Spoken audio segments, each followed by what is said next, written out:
my intention to list the base and the entirety of Hezbollah as terrorist organisations under the Criminal Code.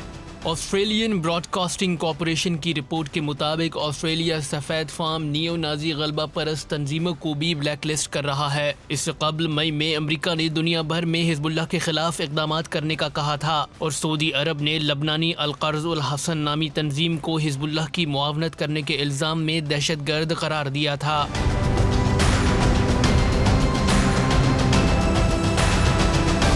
Minister Karine Andrews کا کہنا تھا کہ کسی بھی قسم کی مذہبی یا نظریاتی شدت پسندی کی کوئی گنجائش نہیں۔ So listing these organisations brings us in line with many of our international partners, including the United States and Canada.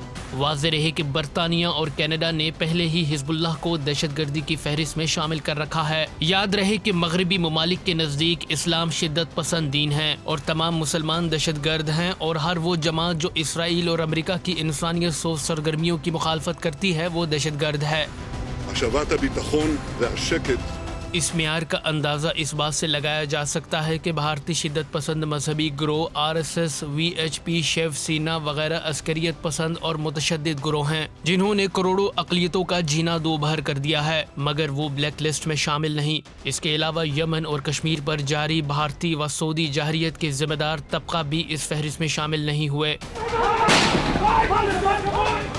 سب سے بڑھ کر فلسطین میں صہیونیت کی مذہبی و نظریاتی دہشت گردی کا مغرب حامی ہے، لیکن ان ممالک کو دہشت گرد اگر نظر آتی ہے تو وہ صرف اسلام اور مسلمانوں میں۔